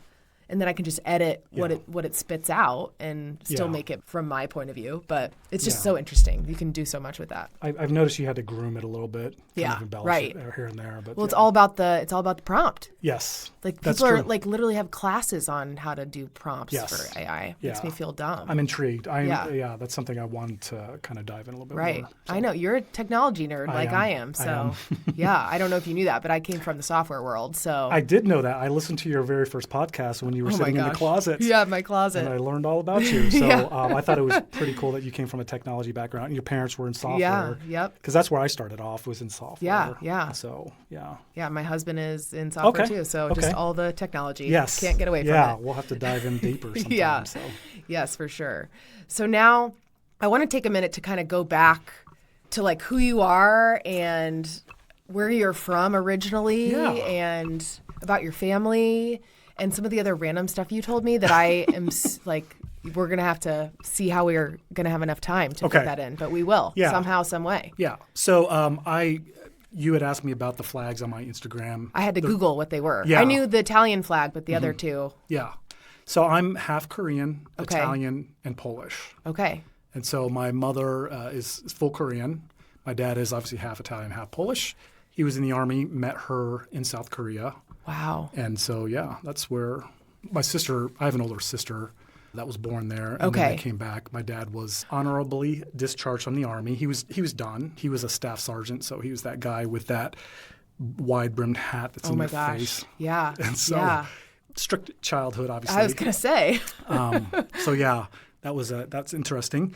And so, that's essentially my background. I know a little bit of Korean. I love Korean food. I love Italian food. But at the time, in the late 70s and 80s, there was not a lot of diversity. There was not a lot of necessity to speak Korean. And I remember my mom taking my sister and I to a Korean church. And so we'd go to church, and then we would have like Korean language classes and that stuff. And it never took on until Duolingo. I know, right? I use that for Spanish. It's nice. Yeah. So, and that's about the stint of my Korean background. Okay. And so when you were born in the United States, where were you born? I was actually born here in Indianapolis. All right. Yeah. East side of Indianapolis. Yeah. So. Okay. And so you have an older sister, and you have other siblings as well? I do. So my older sister is 2 years older than me. Okay. And then 18 years later, my younger brother was born, and then my parents decided, well, why not? So they had another to kind of like wow, that's so wild. Yeah, so I have a sister, my younger brother, 18 years and 20 years younger than me. Yeah, geez. Yeah. That's wild. It is. It really is. Yeah. I just remember them telling me that my mom's pregnant, and I was 18, and I was like, huh. Like, you don't want to think about stuff like that. Right. But I was like, I'm going to have a little brother. Because I was the second child, I was the spoiled one. I was the favorite. Right. And you're like, wait a minute. Hold on here. But enough years had passed that I'm still the favorite right. to this day. Yeah. So. Of course. That's so crazy. Yeah. What an interesting. And so you're out of the did you go to, normal college like when you were 17, 18? And then where did you go to undergrad? So I went to IUPUI. Okay. And I have my degree. I have a associate's and a bachelor's degree in computer and information technology from Purdue. Okay. Yeah. There you go. Nice. So. Yeah. So did you visit home a lot while you were, or did you live at home? I lived at home for a little bit because IUPUI was more of a commuter campus at the time. And then I moved out. Yeah. And so I had a roommate at the time, which was a lot of fun, just trying to grow up a little bit. Mm-hmm. But I was there to watch my brother grow, change the diapers and things like that. Right. That's like when I'm picturing it's just so crazy. You come home from college and, your mom and dad are like, hey, can you, and you're like, okay. Yeah. Weekends are like, can you watch Alex? I was like, I guess. Like, wow. So, yeah. Yeah. You're like going from, I don't know, partying on campus to like watching an infant to, Yeah. That's really cool, though. Yeah, it was. And then, of course, Ashley was born like a year or two after that. And so it's just like a whole nother family. Yeah. Are they here locally? Yes, everyone's here except for my brother. He lives just outside of Toledo. Okay. Yeah. All right. Not too far. Not too bad. Yeah. Yeah. So when you were growing up or like in college, were you active? Did you play sports? Soccer, I would suppose, because you played as an adult. Yeah, I played soccer, and I was in track and soccer through high school. I was also on the other side, I was in the arts. I was actually in drama and theater. Oh, so I really enjoyed that. interesting. Yeah. And then after college, I just was focused on college and working and was focused on my career. Yeah. Which ultimately led to me just kind of getting into this really unhealthy lifestyle. I was in tech at the time, surrounded by tech people. You know, we work hard, we play games, you drink Mountain Dew all day, Yes. you sit on your ass, Yeah. you're just sitting there just working. I mean, it was really exciting times because, just the internet was still fairly recent at that time, early 2000s, and a lot of technology just coming out, and as you already know. And then I just got into this really bad lifestyle of just working and then hanging out with friends who were gamers. And I remember I was actually pretty good at a certain type of game. I'd play till 2 or 3 a.m. Sure. And then I'd get up at 7 and just kind of just roll out of bed, shower, and just go to work and just sit at a computer all day again. And at the time I was working for a consulting firm, and they had all of those, like the fridge stock full of everything you could drink, and they baked cookies and all these snacks. Right. And so Yeah. I just got really unhealthy to the point where I had gained so much weight and I was considered obese. It's crazy to me. Yeah, by the time I was probably late 20s and early 30s, I was just like, wow. For me, I was pushing probably like 250 pounds. Okay. And I was going from a size 36 up to a 38, extra large shirt, trying to hide it, Right. Just very unhealthy. I used to mountain bike actually during that Okay. time, and I stopped because I was like, it didn't make me feel good. I enjoyed it, but I would get headaches, and I was just like, this is not enjoyable. So I stopped doing that, and I basically stopped all physical activity except for moving that mouse and keyboard. Right.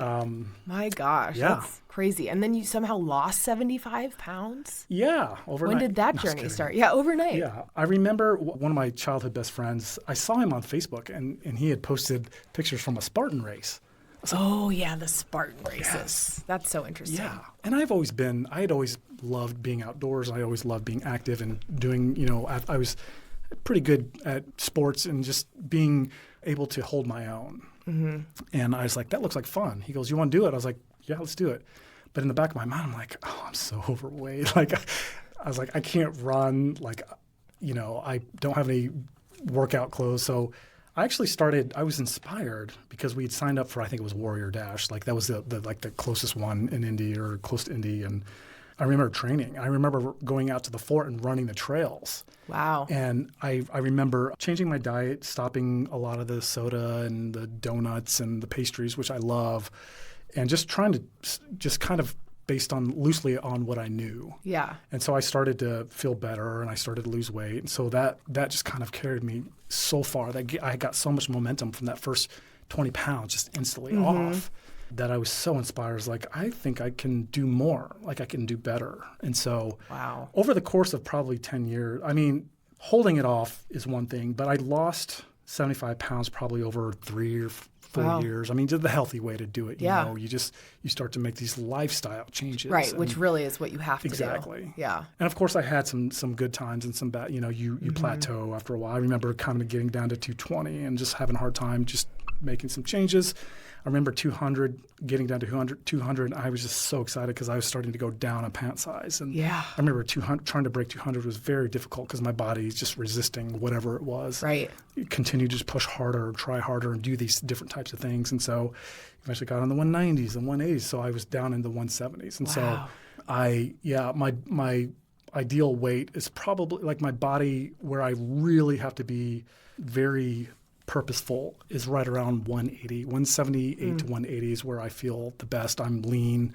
You can run fairly fast. I'm not built to be a runner. I'm tall. I'm heavier, but I just make it work. Yeah. And so I remember running the mill race, my half PR, and I think I was right around 172, 173. Okay. Yeah. So Wow. That's such a feat. I look back and I'm just like, I'm never again. I However, need to see a picture of that. I do have it. I show it to people, but it's so bad. It's so embarrassing. But I kept it. I look at it. I'm like, never again. Right, Never right. again. I will tell you, I did break 200 this past winter because I wasn't running, and I was still dealing with the eating issue. I was still eating like I was running ultras. It's so hard. It is, yeah. And so, but I've come off that. I'm back down to like 193, and so I'm slowly coming back down. Yeah, that's just so hard. Dealing with an injury, not being able to. I mean, talking to Eileen Poor about her experience. Yes. Not being able to run. She's like, I'm just watching my body change right before my eyes after all this time I've put in all this work. I mean, it's bad enough you can't run, but then we were just talking about that this morning because we connected. She saw my Instagram story. Initially she just checked in, and we've actually kind of bonded over our situation. I know she had surgery on April 1st, and I was on April 14th, and so we've kind of went back and forth. And I mean, she's obviously had it like 5 times as worse than I do, but weight was one of the things that we talked about, just how difficult it's been for us to adjust. And so I was glad to hear that she's out of the sling and I know. I'm like making some progress. But still, it's just a time that I just, I look at my life and I'm like, everything's running. Like all I do is run. Yeah. I mean, I love it. Right. So that's my identity. Right. And that being taken away for whatever period of time is really hard. Yeah. So, So at this point, okay, so you were really overweight in your late 20s. At what point did you get married or like meet your ex-wife? Yeah. I met her in youth group. Oh, there you go. Basically, high school-ish. Okay. But I had known her for many, many years, long story short. And then we didn't start dating until I was probably 19 or 20 or so. Okay, maybe early 20. I can't remember, something like that. But during that time, I actually had a child. Yeah. I had Madison. So Madison was born when I was 19. 19. Yeah. Yeah, so this is so interesting to me because you had siblings. I did. And then they grew up together. And then you had, that's her aunt and uncle. Correct. Yeah, and Ashley, her aunt, is actually younger than her. Yeah. I have a friend that has an uncle younger than her as well. Yeah. It's just how it works. Yes. That happens. Yeah. Yeah. Wow. Yeah, so you've got a kid. Well, no wonder. And then you're working to support your family. Yeah. And I mean. So Maddie was born, and then I got married when I was 24. Okay. Wow. And then her and I had 2 children, and so Roman is 19 now. Okay. And Sophia is 13. 13. Yeah. Okay. And Maddie's 29. Wow. Yeah. Yeah. So can we talk about it now? Yes. I kind of brought her name up just to kind of like. And you're like looking at me like, I know where this is going, Allie. Yes.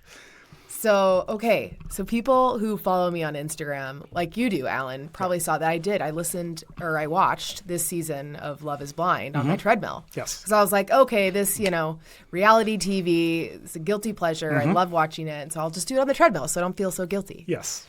And you're like, hey, this is something a lot of people don't really know. My daughter Madison was on this season of Love is Blind. Actually, you didn't tell me. You just said it was your daughter. Yeah. You're like, you can guess like who it is. And I'm like thinking in my head, I'm like trying to picture somebody who's Korean, frankly. Right. And I'm like, okay, like I don't picture anybody in my mind that like looks just like you. And I mean, my kids look nothing like me. So, So then when I Googled, I was like, oh my gosh, that's crazy. Yeah. So, because Madison has ties to Indiana, she talked about on the show. And I just thought, okay. And I never would have. Most people don't. I think some people have put it because when she started to use or show her last name, Errichiello, they're like, well, obviously local here, like, well, there's only one Errichiello that I know. Right. It'd be like a Brett knocker. Like, it must be related to you. Right. Yeah.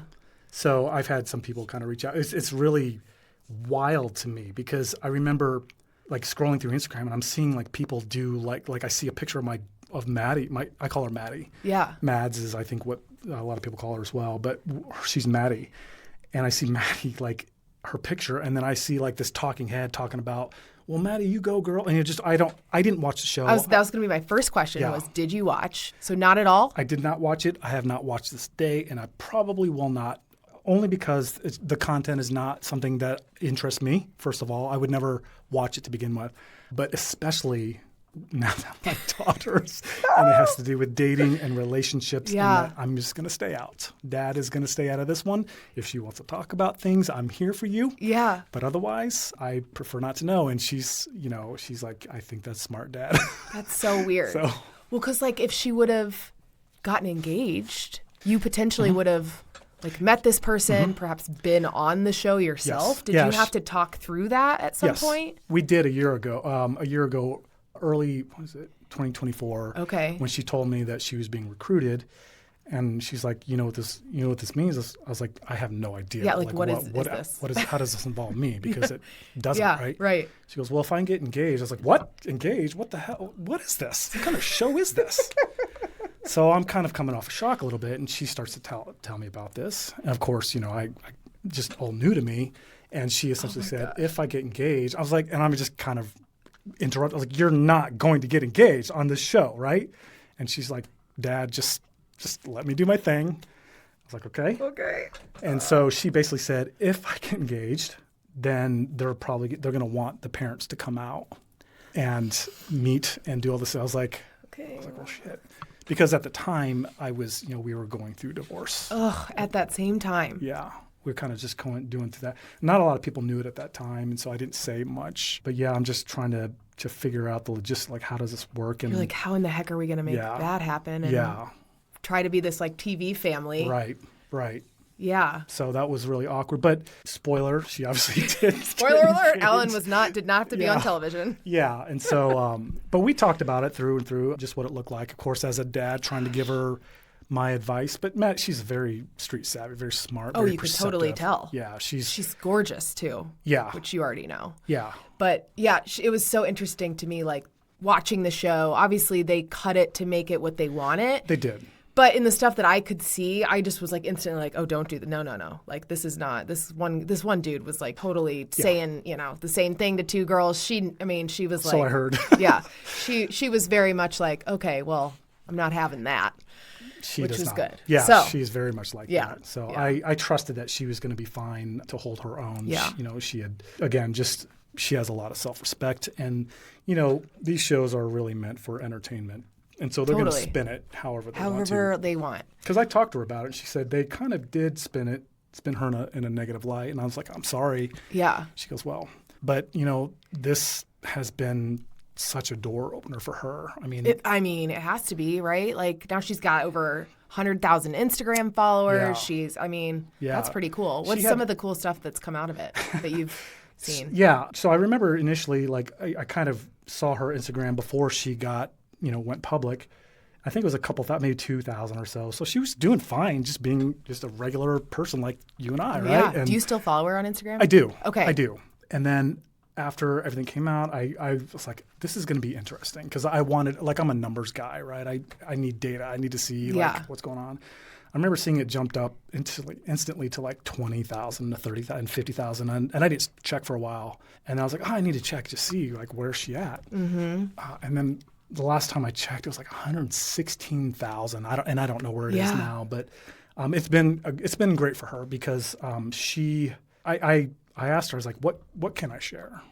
And so I'll say she's got some big things coming up. Oh, that's so exciting. Yeah, you're not going to see the last of her. Yeah, good. On top of that, she's got a lot of brand. She's a brand ambassador for, I don't know how many. I think there's one that involves food and a lot of makeup, I believe. Yeah. She's obviously doing content creation now. Yeah. She's on an app where, I forgot the name of it, where Cameo. That's what I was going to guess. Yes. Oh, that's fun. Yeah, so she was contacted by her PR agent. It's like, hey, you're the #1 searched Cameo right now. You need to sign up. Really? Yeah, at the time. That is cool. That's so interesting that they can see that and then tell people. Yeah, I don't know how that works, but that's what she was told. So she's on Cameo. I don't know how many she's done. Oh, how many Fishers running club members are going to get cameos now from Maddie? That's true. Yeah, there's only a few that know me and know her. And so it's funny because I look at the mutual friends on Instagram and I'm like, they know now. Like, right. They know they must me have put this together. Yeah. Yeah. A couple of other cool things. I mean, she just continues to get these, just brand ambassador opportunities. And so she's also very artistic and very creative. And so she's had a lot of paintings. She's actually sold a lot of paintings. Some of the FRC members have actually bought her paintings as well. Really so cool. I'm really thankful for them. Yeah. Some weird things that have happened. Nothing major. My ex-wife, she contacted me. She's like, I'm getting all these requests, like friend requests. Oh, no. Because hers was private. Like she's a very private person, which is smart. She's very smart for that. But she's getting a lot of friend requests. Yeah. And I was like, well, that's odd. But mine was completely open. I guess never really thought about it. But I went back and I looked, and I remember there was a reel that I had. I mean, there's probably a couple hundred views on it. And the next time I looked at it, it was like 15, 18, something like so many. Tens of thousands, yeah. And then Maddie's like, hey, you might want to make your Instagram private. I was like, yeah. I'm thinking. She goes, she snaps or did a screenshot of like this conversation somewhere about Love is Blind. And one of the pieces is like, yeah, I don't think she's lying about Paris because I was on her dad's Instagram profile and there's a picture of them taking her to Paris or to the airport or something. I was like, oh, geez. Like, people are crazy. Well, let me tell you this.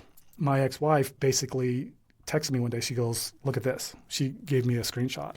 She had started a new job, and she got an email from a fan at her job, her corporate email account. The subject line says, your daughter is not a good person. Yeah.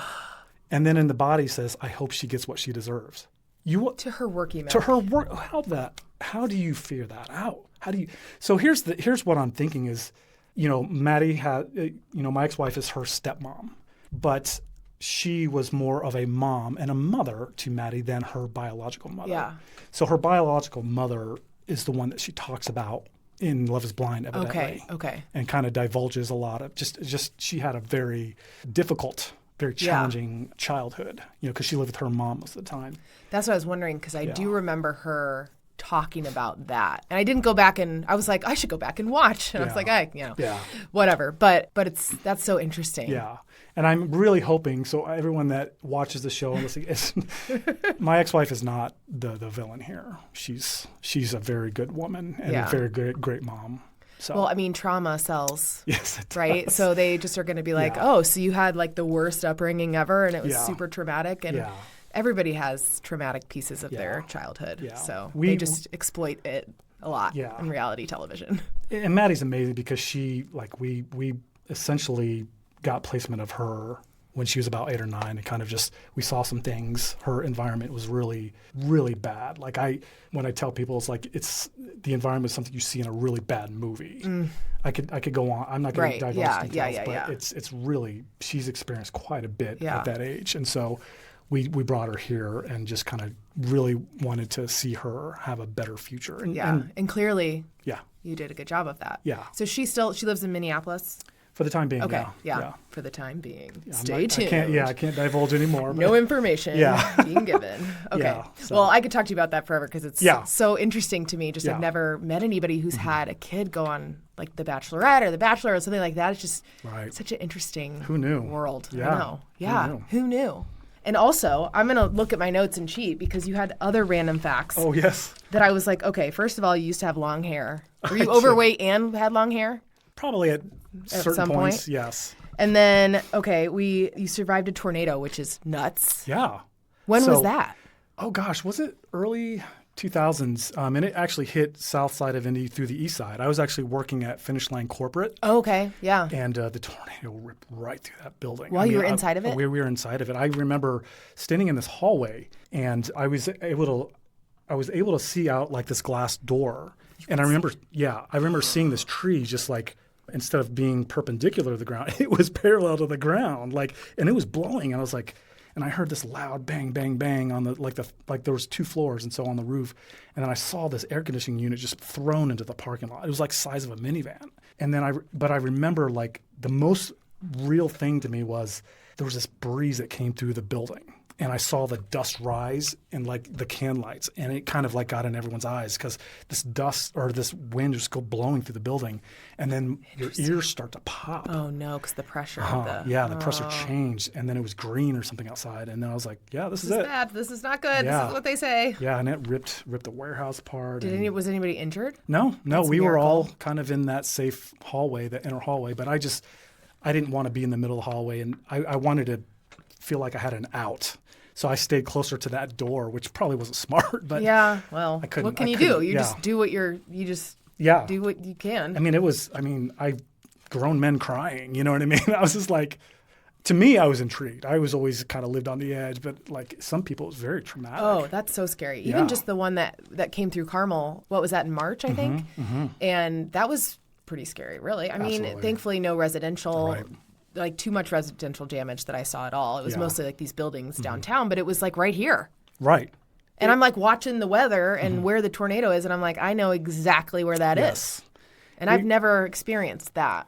It is an experience, and you'll always know, like when a tornado rolls through. That's what people say. Yeah, you'll just kind of always have that feeling because it affects you physically. Like it's not just mentally; it's like you feel it. So. Oh my gosh! And then, Alan, then you tell me you were a juror on a murder for hire trial. Yes. Was that here? It was in Hancock County. Yeah. I did not even. How do I not hear about that? When was this? This was early. Gosh, it was early 2000, maybe 2004 or so. I'm actually on murderpedia.com or something like that. It's called. It's yeah. If you Google my name, I need to like Murder Google for Hire, deeper. Clearly, yeah, it's not a well. I mean, it was not a well known, but yeah, I was selected for this for jury duty, and I had no idea. And they're talking about it, and like there's that thing like I'm trying to get out of jury duty. I don't want to be here. Right, I have nothing to do. And I'm sitting there thinking, like, listening to what they're saying, and they're like, this is a murder trial. It's like, I raised up on my seat. Actually, I'm kind of interested in this. Yeah. Eyes got big. I'm kind of leaning forward a little bit, listening, and they're like, so we're choosing. And I was like, I'm available. I've not heard of this. I've not heard of this, the news. I don't know anything about this. So, yeah, they selected me. And it was one of the most interesting experiences of my life, despite how bad it was, just despite the circumstances. Right. It gave me a really good idea of people, what people will do. It gave me a really good idea of our system and how that works, how trial works. And essentially there was a couple, and then there was the couple's best friend who was jealous of the time that her friend and her husband were spending together. And so she spun the story that he was keeping her from seeing her best friend, if that makes sense. Okay. So single woman, her best friend, her best friend's husband was basically controlling her best friend and denying her to see her, spend time together and hang out. So she had obviously just some really negative feelings towards the husband. And so she essentially she has a daughter who was in high school, Lawrence North High School, and her daughter had a boyfriend. Yeah. So she hired her daughter's boyfriend to murder her best friend's husband. And she basically enticed him and said, hey, if you do this, you'll get one of his Cadillacs, like one of his cars. Young man, just impressionable, probably likes the car, you know what I mean? Is just completely enticed.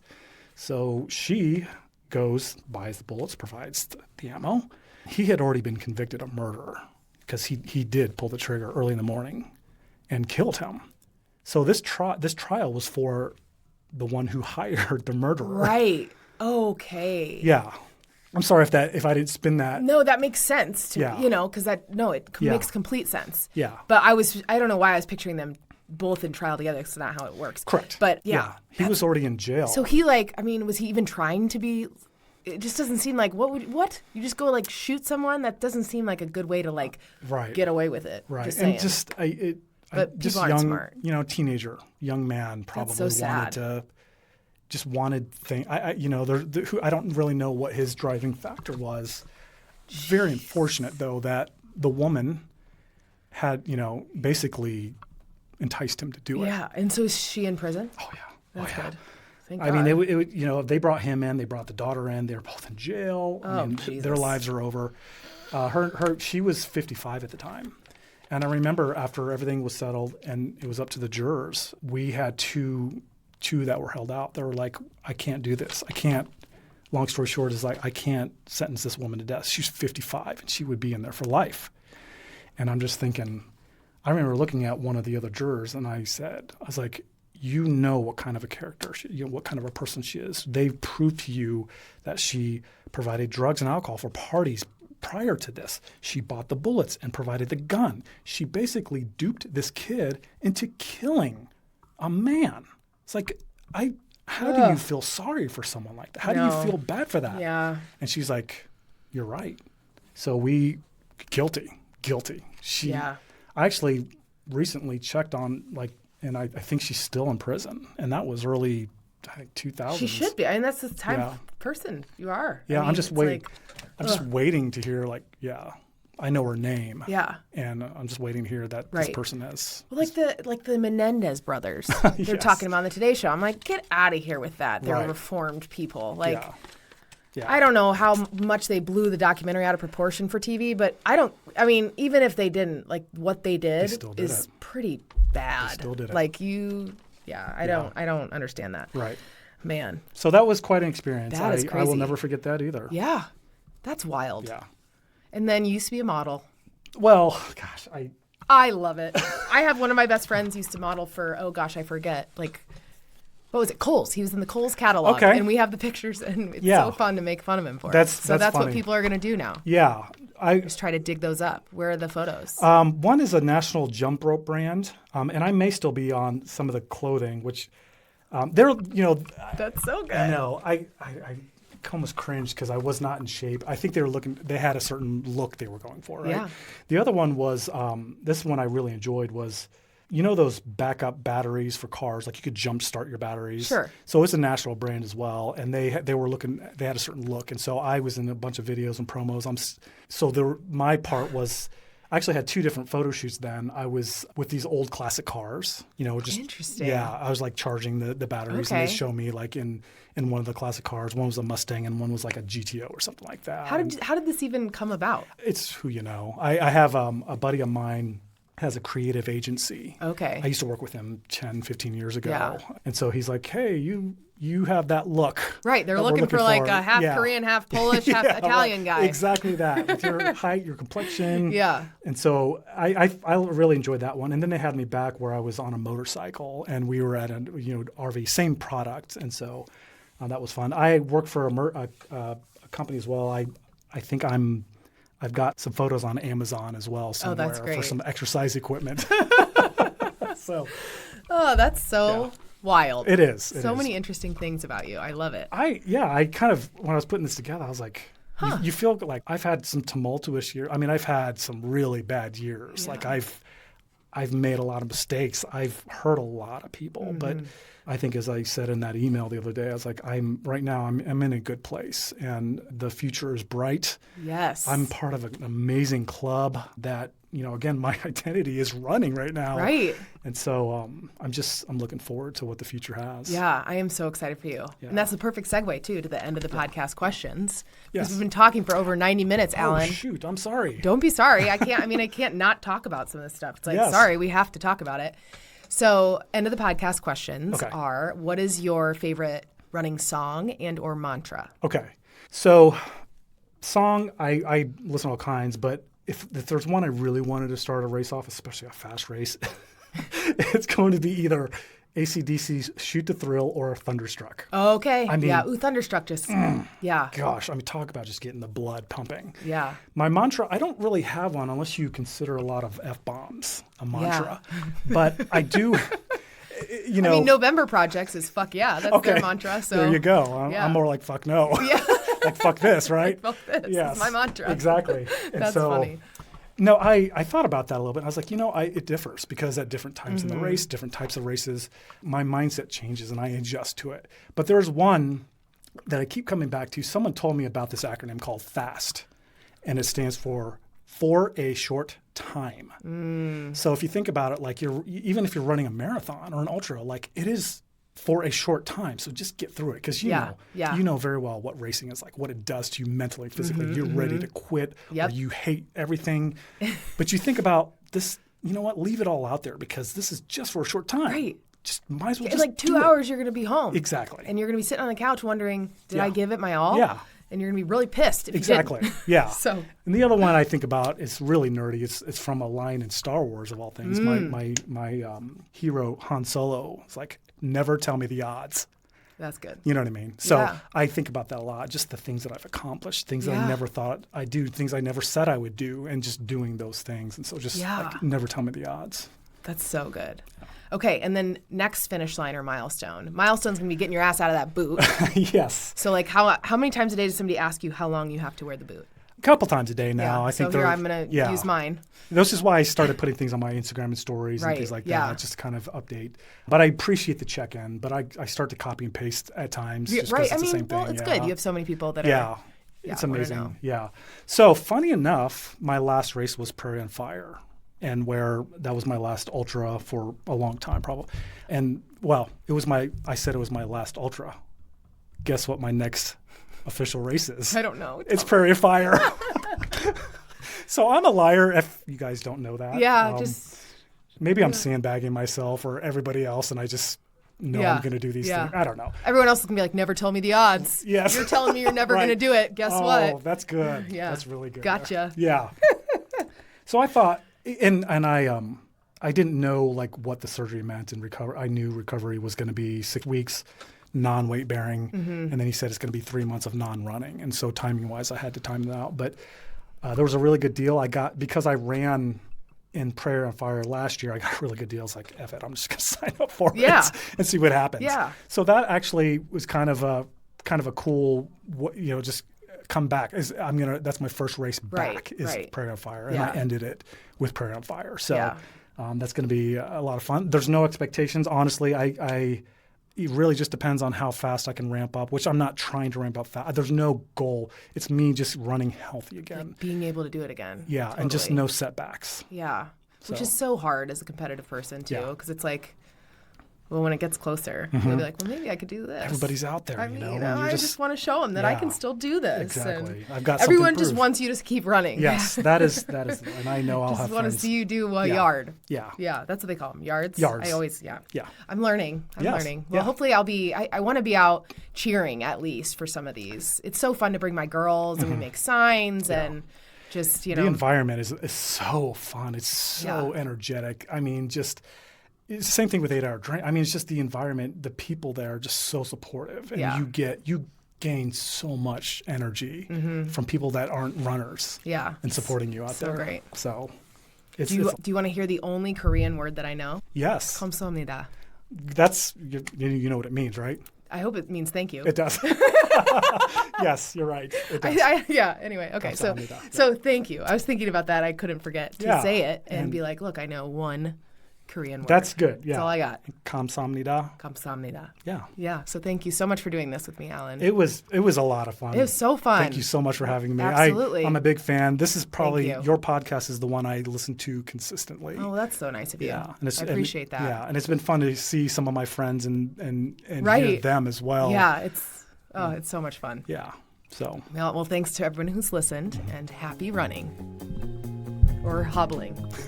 If you enjoyed this episode of Finish Lines and Milestones from Sandy Boy Productions, please let me know. I am Allie, ALOY, Brett, BRETT, Allie T Brett _runs on Instagram. Send me a message, or better yet, comment on Spotify, rate, review, share with a friend. I really appreciate your support. It does mean a lot, and I hope you're here next week.